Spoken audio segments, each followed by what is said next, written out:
Hi, I'm Helen Milner from Good Things Foundation, and welcome to Digital Futures for Good. Special thanks to the team at Good Things Foundation and to Virgin Media O2 for making this possible. Digital Futures for Good is our 2024 conversation series, and with a general election in view, it's so important that we face into the transformational nature of digital inclusion for our nation, for our society, for our citizens, and for our economy. It's so important that we look at what those policy recommendations might be, but also what the predictions are for the future. What makes digital inclusion important to you, and why do you think it's critical for the nation? I think we're living in one of those times when the world is changing fundamentally because of digital technology, amongst other things. And we really can't afford to leave people behind. We're living in a time where society feels much more fractured, and excluding people who are already often excluded for other reasons from what's happening in the modern digital world is going to make it even harder to continue to hold society together as we face quite a number of challenges. So I thought this was important a decade ago. I think it's 10 times more important today as we live in this more fractured world. So we're going to, I think, mostly talk about the committee. Right.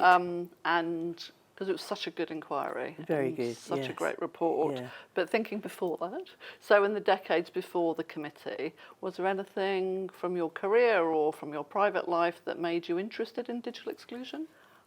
Well, I mean, all my working life has been devoted to social justice, so this I regard as a crucial element. But I don't think I realised what an impact it was making until the pandemic, because I was so alarmed to hear that children, like 1 in 5 children, couldn't access any kind of digital device to have their education at home, because that's what everybody was doing. And the impact, the long-term impact on that, I just thought was shocking. And we're still seeing what the results of that. So from children's perspective, that's. But at the same time, and before the pandemic, I was a carer for my late mother, and she'd been fantastically, fiercely independent, a retired civil servant, could do everything herself, her banking, her bills, her shopping, utilities, anything that she wanted, she could do. And then that all stopped, partly because of the pandemic, and everything started to go online. And even before then, the banks were closing, Yeah. the utilities had to be, checks weren't acceptable, everything was increasingly going on online. And although she was keyboard literate, her sight was fading, and it was too much for her to be able to take on the technology as well. And this is in her late 80s. So I began to do everything, obviously for her, because I could. But I just thought, and her independence was just taken away from her. And I thought that was so unfair. I mean, fortunately, she had me to help. But I was thinking of all those people in society who actually don't have younger family to help them or friends. So, I began to realise, well, with all the services going online, what happens to people that are excluded. So they're the two kind of personal things that I would mention.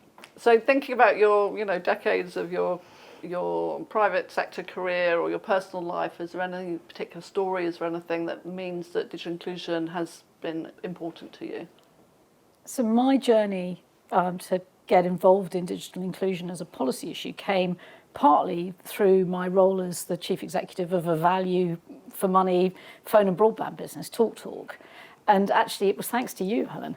And I can tell you exactly the day. I went and did a day's volunteering in a UK online centre in Battersea. And TalkTalk cared passionately about making broadband affordable. We really understood that you needed to get the price low enough for it to be something that was accessible as a basic utility. But it was that day when I realised that it was a much more complex problem. When I was sitting helping, he was in some ways your stereotypical Polish builder who really struggled with anything online and couldn't actually validate his qualifications in order to be able to work in the UK. And he was scared. It wasn't actually about money. Fundamentally, wasn't even about skills. It was about his personal self-confidence. And it made me realise what a barrier digital exclusion was, and he was but one of the many people that day. And so it became a human problem for me then, rather than a business problem. And that's one of the reasons why I've stayed involved ever since. I loved in the debate Martha said about that she's told the human stories time and time again. I think she said 200 secretaries of state. I think she might have been exaggerating. It's about bringing those things together. It's got to come together. The social justice, the social coherence, the community infrastructure, and the economy, and public service provision, because you can't. They're not. It's just not doable without technology. And yet, if you have public services that are designed for people that can't access them, it doesn't work. Yeah. And it's frustrating how much money is spent on digitising public services without any kind of understanding that some of the same investment needs to be in digital inclusion, because it's just leaving people behind and creating better and better public services, but for the online population, not the offline population. For those that need it most. So for both of you, you went to Skills Enterprise in East Ham as part of the inquiry. What did you learn by visiting Skills Enterprise, Anna? Well, I think partly it was great to meet women who were beginning to feel empowered again, that they could actually seek work perhaps, or look after their families better, or access the health service. I mean, it is an empowering thing. Yeah. And to give people confidence, in their own abilities. I mean, not necessarily through any kind of formal, technical new exams or whatever, but it's to build the confidence of people that really want to access that all these different services. But I mean, it's a long, hard job, and it's going to take an awful lot of effort from so many people. I mean, I think your organisation does brilliantly, and other charities too. But I think until we realise it's a national mission to get people digitally included, that will require everybody to chip in. The women that we met there, it was wonderful to see that they were feeling empowered by having learnt these skills that could give them the chance to access services and do things perhaps with their children or for their children that they couldn't do before because they didn't have the confidence. I mean, so it's both like the actual learning of the skills and the whole improvement of their confidence and actually involving themselves and maybe seeking work. I mean, it's all those things. It's amazing how it underpins everything nowadays, as you're saying, Dido. Yeah, I think Anna hits the nail on the head. I think that the word for me is confidence, and the fact that it was giving the women we met agency in their lives.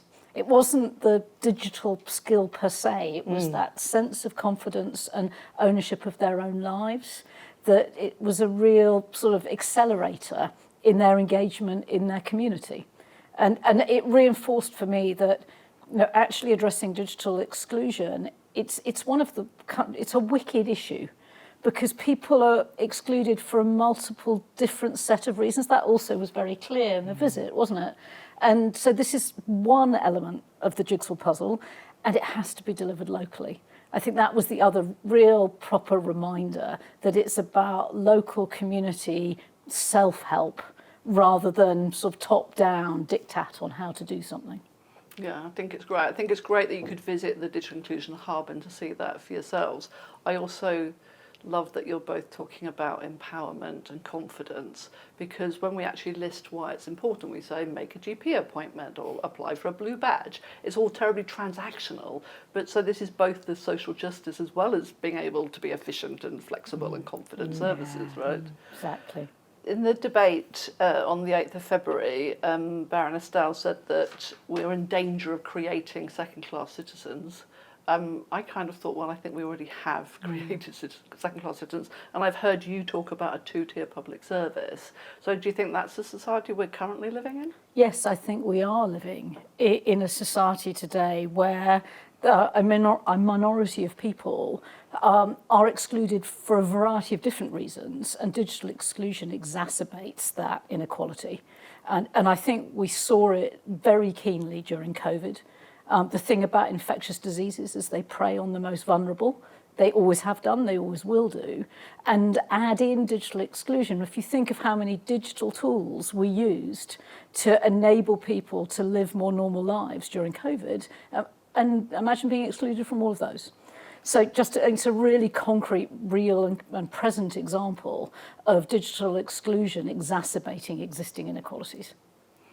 And the pandemic also meant that services, public and private, became more digitised. Spot on. So we saw an acceleration of the good things of digital, making the contrast all the worse for people that we were leaving behind. And so that's why I sort of feel that actually 10 years ago, lots of people used to say to me, don't worry, you can't force people to use digital if they don't want to, and they'll die in the end. Well, actually what we've learned is that digital exclusion is a moving target. I think that was probably the single biggest takeout for me from the Lord's inquiry that we did, that to remember that this job is probably never done, and that there will always be people on the edge of what technology is offering, and therefore as a society it's something we've got to care about always. I think you're right about technology moving, though. I think that the people at the bottom of this deep divide need to be brought up even to the very basics Spot that we on. enjoy today, right? Absolutely spot on. Indeed, and I mean, I know your work, you see that every day, and I mean, and the fact that we were able to go and see in real life that brilliant voluntary group in East Ham, the skills set and the work that you're all doing. I mean, they wouldn't stand a chance to integrate and do just day-to-day things now. It's not like an elite interest to be able to do things online. It's fundamental, essential. I mean, I regard digital inclusion as absolutely essential as having access to any utility, because it's you have to have that. Yeah. The report from the inquiry asked for a cross-government digital inclusion unit. Yes. Do you think that's the best idea, or maybe a Prime Minister's delivery unit? Is that what was in Tony's day? I was thinking, but I mean, that would be something. Tony Blair in his second term, I think, he did set up a delivery unit. It was run by Michael Barber, Sir Michael Barber now, and at that point I think I was in the Cabinet Office, so I do remember the impact it was having in terms of knowing that there was somebody actually progress chasing as well. I mean, it wasn't that they were doing everything, but to have some central point that people could put in their ideas and see what was happening. I think, I mean, that's why our report did call for that. Now, I know there is the inter-ministerial group, and I mean that's important, but I'm afraid as only meeting every 6 months is not the answer. I mean, you need the Prime Minister's vision, and you need some kind of function to deliver it. And it's important. I mean, you can have an inter-ministerial group. I mean, I've sat on lots of cabinet committees, subcommittees. That's how we used to do lots of work in the past. But I think now this is so important that we really need some special functionary set up to. Yeah. Who do you think's responsible for fixing the digital divide? Oh, that's a great question. I mean, the trite answer is we all are, because this is a societal issue. Do we want to live in a country where we're happy with leaving a proportion of the population disconnected from modern life? Well, whether you're a professional politician, a business leader, a mum, a teenager, if you care about society, you should care about this issue. So I'd argue that it's something, and I actually think to fix it requires more than pointing to senior politicians, though I'd like the senior politicians to care about it too. So the less trite answer? Well, my big theme in this conversation would be we need the Prime Minister to care, because this is a complex, multi-agency problem, and we know that societies don't make those changes without leadership from the very top.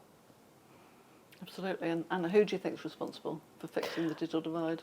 Well, I mean, I agree that it absolutely has to be the Prime Minister taking the lead and showing to people all different aspects of society that we've got to do this together. I mean, we've got to make it a national mission that everybody can buy into, and that's business, voluntary groups, the government, local authorities. I mean, everybody has to really up their game. And a Prime Minister who cares, that would be great, wouldn't it? And sometimes on radio phone-ins, and I go out and meet the general public, and they're quite angry at the pace of change that they're expected to keep up without any help. So do you think this is a doorstep issue? Well, Anna's more of the professional politician than I am, but Well, I mean, I've already said that I think that it should be, because and politicians should take it on board, because if people are both angry and also fearsome, I think they're frightened too of what the future holds if they can't keep up with the technology. So I think it's something that we all have to engage in and recognise. But I completely agree with Dido when she said, that it affects everything else that we're all of us are trying to do and achieve, better jobs, better health service, better education, looking forward to the future. I mean, it's something, and social care. I mean, it's fundamental. I think that the people being scared of the pace of change is a very real doorstep issue. And so I'm thinking aloud a bit in this conversation, helping politicians see that addressing the root causes of digital exclusion could be one of the ways that you help society move forward, rather than being afraid of the changes that actually could bring benefits. Well, I think that's a very good point. I mean, I guess anything that makes people angry will always be a doorstep issue, but also I think it's fear on people's part, which is perfectly understandable, because even if they may feel that they can cope now because of this fast pace of technology and the event, of artificial intelligence, I think there's a lot of fear out there, and people are wondering, well, are my employers going to help me skill up, or will it be something the government will do, and what will happen if I just can't do it, and everybody's having to work longer as well, so you need to keep your skills updated all the time. You can't just think, well, I've learned this and that I'll be fine for the next 10 years, because that's not what it's going to be like. So, I mean, hopefully, if it's a manifesto issue, which I hope it will be in our manifesto, but I'm not empowered to confirm that, of course, but then people could start talking about it, and everybody needs to start talking about it. It can't be just hidden away. I think that's right, and I think it was clear in the report and in the debate that actually this is quite complex. It doesn't just mean, it's not relevant just to one department, to one group of individuals, and therefore I think Dido said it in the debate, when something's difficult, it then doesn't get prioritised because the solutions aren't simple. I know. What do you think some of the solutions might be to help fix the digital divide? Well, I mean, I think we've spoken about the need for leadership. I think that the Prime Minister needs to ensure that his cabinet understand how digital exclusion impacts on practically every element of the things that the government's trying to do. I mean, improve the health service, improve skills, improve access to public services, give people a better chance to see their own communities flourish. Everything probably that we're trying to do will require people to have these digital skills, and for those who don't have them and can't have them, then we have to make sure that they're supported as well. But I think we can't go forward into this century hoping to achieve all these great technological improvements without bringing the population with us. So I think that's right. I think there's an assumption that it's going to happen by osmosis, isn't it? Is that you're just going to pick it up. And then affordable access, so obviously devices and connectivity. Oh, absolutely. I mean, your foundation does such good work on that. I mean, obviously our report did call for that to come off social tariffs.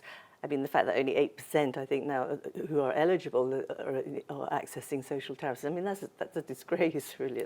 I mean, we really must push businesses to make it clearer that they are available. I mean, one of the things I was thinking about, should we get into government, is that we should have a round table with all the people, the providers and other businesses, to actually talk to them about what they can do. I mean, obviously we'd have to listen to what they think as well, but they should be donating more devices. I mean, the public services should be setting examples. I know the government said it's too difficult security-wise but I mean, I don't really think that's a go. We can't have the biggest biodegrade, E-waste. E-waste, that's right, thank you. I mean, that's a disgrace that we're sending all this technology into e-waste when we could be doing something, giving it to people who don't have access to it. So those are some of the things. I think you've got sort of three overlapping issues. You've got skills, which we've talked quite a bit about. You've got affordability, and then you've got actual technical access. And there are different sets of solutions to all three, but overlooking all of them is leadership. I think one of the overwhelming conclusions that I came to during the inquiry we did was there's a little bit of money needed, but actually this isn't really a money problem. The payback on a relatively, in government terms, small investment of order of magnitude £30 million is enormous.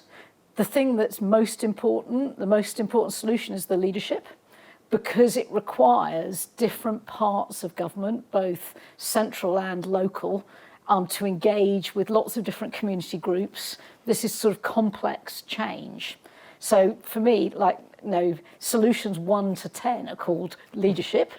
And after that, a little bit of money and a sort of organised, clear plan, which you heard in the debate in the chamber, in the Lords, people's bemusement at why the government doesn't think a plan's a good idea. I've yet to find a complex, wicked problem that didn't benefit from having a plan to begin with, in order to work out how to actually get some momentum.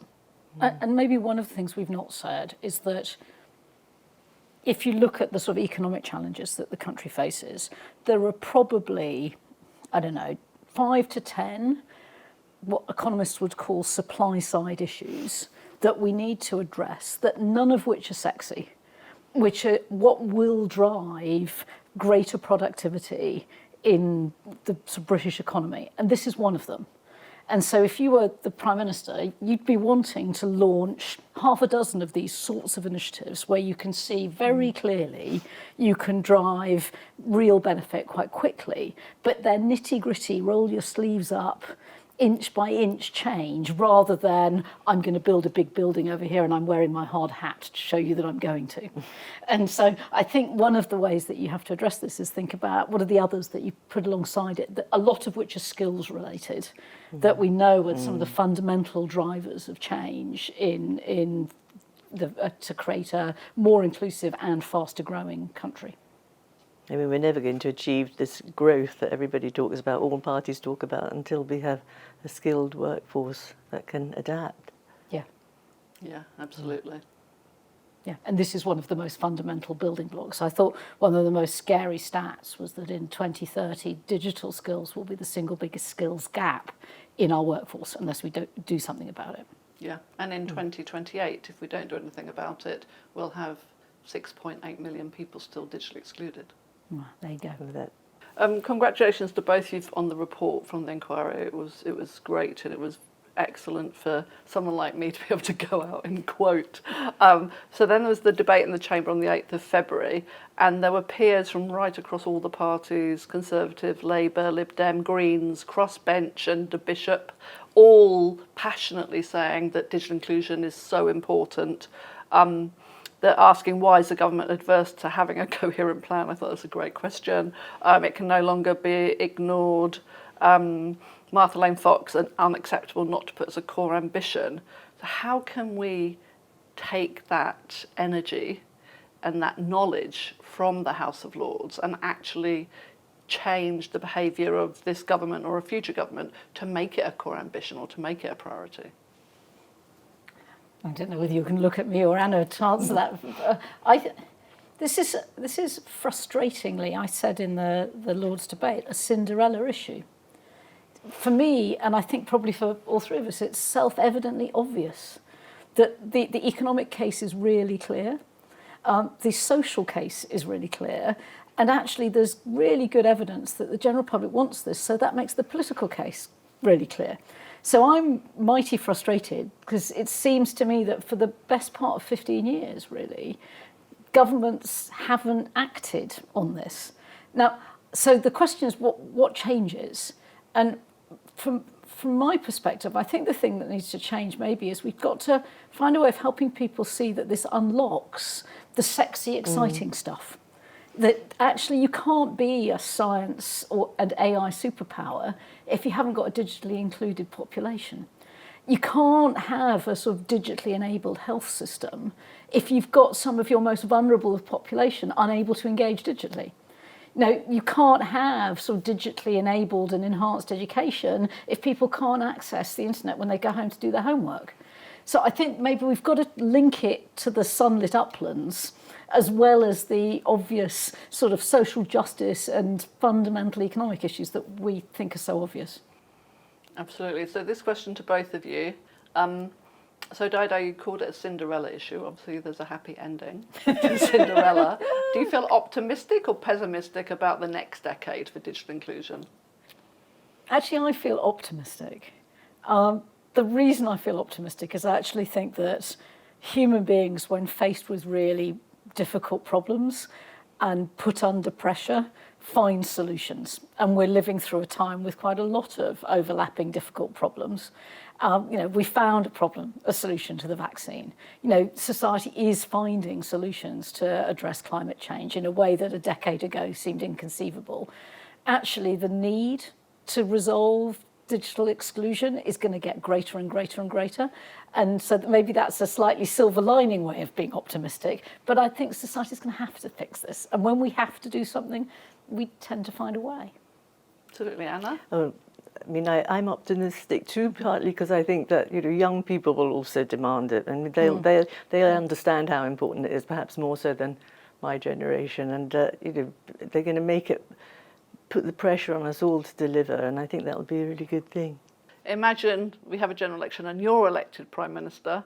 Okay. Unelected peer, but anyway. So just imagine, suspend disbelief that you're elected Prime Minister. What would you do for digital inclusion in your first 100 days? Gosh, well, I think I would call my cabinet together and say this is going to be one of our top priorities, because without sorting this problem, we can't do all the other things that we're trying to do in terms of the economy, in terms of health services, etc. So they would be clear about what we do, what our mission was. And then I think I'd also possibly call a round table of business leaders, because I think they need to be involved, and they need to know that I was, as Prime Minister, was going to say to them, look, we've all got to step up here. You've got the skills as well, so let's try to work in partnership. That's two things. And obviously, I would set up a delivery unit. 3 things in 100 days. That's quite a lot. I hope I would start, at least to begin the process. The first thing you have to do is show that this is a real priority. So you need to convene something, you need to speak publicly, personally as the Prime Minister, to show why this is an issue that connects with the rest of your platform that you're personally going to be committed to. First thing. You then need to back that up with some actions. So you need to appoint a team. That team needs to report to you pretty regularly. And that team needs to know that you've got their back, and that you will back them up when they reach the inevitable blockages and problems and challenges. And then you need to give them permission to try some stuff and to get on with it. Those are the 3 things I do in the first 100 days. Fantastic. Do you want to have another go, Anna? No, just to add, they're all very good ideas. I would definitely want to do that. But I do think the Prime Minister should also hold a round table of business leaders and say to them, this is my mission, and I'm going to work in partnership with you, but you've also got to come on board, because I think it is, as I say, a national mission. But everybody needs to know that it's a prime ministerial priority. In some ways, the frustrating thing about this is that it's not that hard. Actually, we're not asking for a huge amount of our leaders' time, but we are asking for determination and commitment and visible leadership, that this is something that will really make a difference to society. Let's hope we get it. Yes. So thank you both so much for coming today and for talking so passionately about digital inclusion, and thank you for the work on the committee as well. It's been absolutely so helpful for all of us working in digital inclusion. Thank you. Thank you. Well, thank you, Helen, for all the stuff that you and your team do. It's much more than we do. Yeah, no, absolutely. You're much more inspirational. Absolutely. Thank you very much.